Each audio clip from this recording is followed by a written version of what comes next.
หาเลยตัวมุกตีเนาะแต่ยังไงอย่าให้เลือกเอาไว้มูซืออัศวเนาะเลือกไม่ชอบเชือกละแต่ยังไงอัศวอุดรอัตราเรตักเลยนะคะเนาะแต่เวลาเลยกันเนาะจีเราคือเวลาโควิด-19อัตราชาเนาะคือสิทธิ์ว่าอุดรอัตราเรตักเลยเอาไว้ได้เพตาล็อกคีเนี่ยเนาะเพก็เริ่มปูดใครเนี่ยเกเวก่อไว้ได้เลยอยู่ก่อนเนี่ยลานจักคือเนาะจักคืออัตามาตาลือตาละอันล้อเนาะว่าตากระเชื่อได้กว่าอย่างเมื่อห้องแล้วลือตาล็อกกี้เกยังเหลือกว่าอยู่ตรงมุดกว่าตีข้าเนาะเกเอาไว้หนึ่งไว้ได้พอแล้วแกให้ทอดไว้ได้ตาแกให้มาไว้ได้ตามนอจีเราคือเวลาโควิด-19อัตาลือตาละตีข้าเนาะเย่ๆที่บ้านเราที่บ้านเนาะอย่าพอให้ที่บ้านใครๆหรอกโอ้กระเตะกระต่อไว้ได้ดอกอัตาลือตาละตีข้าช่วงไหนก็มีตาลือตาป่าเนาะตาใครโอ้ถ้าเดิมมีตากินเนี่ยเนาะเดิมผ้าชาเดิมได้เลยเดิมวัดทีตาตีผ้าแต่ตากลอดดูกันหน้าตีนเราเพื่อบัชชีเว้ย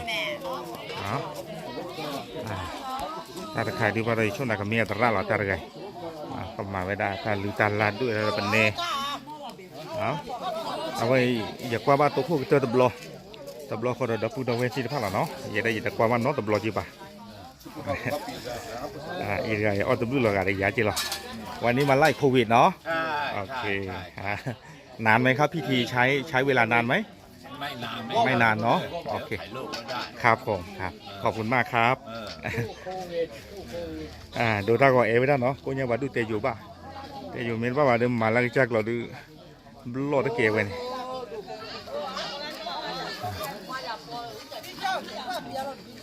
ท่านรู้จักลาดใครอยากว่าเนี่ยอยากว่าเดี๋ยวว่าที่จีคุยกันหลายที่บ้านเนาะว่าคุยกันหลายวันมาแล้วน้องปอกกระดุเนี่ยมาตาดีก็ยอกตาดูปัตตาปะช่วงนั้นเลยกับมาตาจะมีนี่ถือผ้าทานี้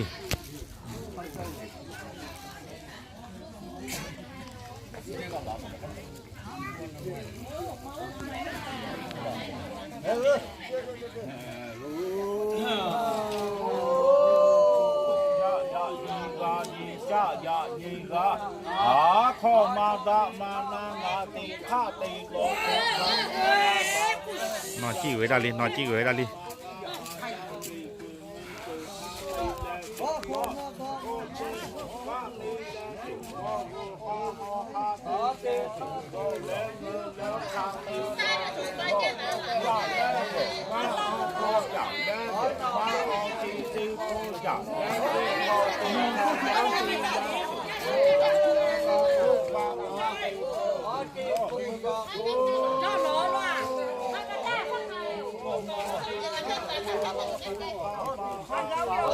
จอเข้าไปเลยกันเลยเติร์ไปเลย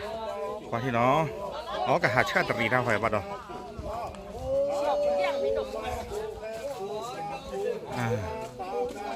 ที่บ้านน้องเราวะเนาะไว้กว่าว่าบล็อกข้อเดือดปูดอกเวทีผ้าหรอแต่ว่าอีกแต่ไก่จีบอย่างน้อยชวนนะเฮ้ยก็ยอแค่เวทหาตรีราคาเนี่ยอัตราถือผ้าดาเลียรู้หรอ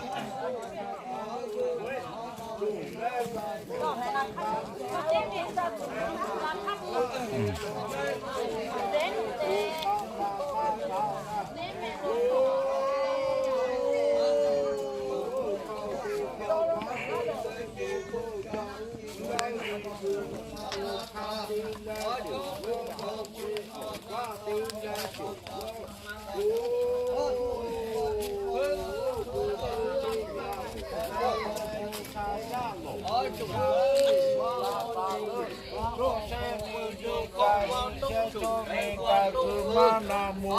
และต่อคือมานาคูและอย่างโลสาธุ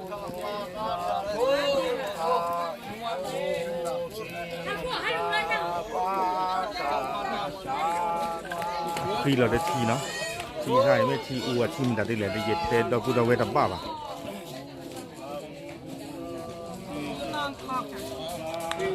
นี่อยากได้เซอร์วอร์กับว่าชาตรีเดี๋ยวจะกับวอลลีบาได้กันเลยเสิร์ฟไว้ป่ะเนาะกันเลยเสิร์ฟได้เลยตัววอล์กเลยหรอไปเลยเสิร์ฟเลยตัววอล์กเลยเอาปลาปอทอดคีนี่ปลาปอทอดคีนี่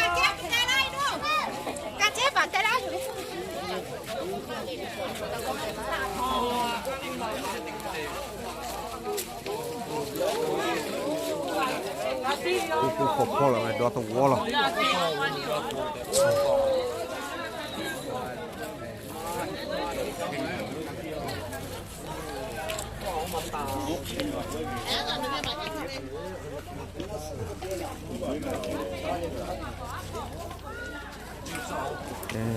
กันแหละพวกปากขี้จะล้อ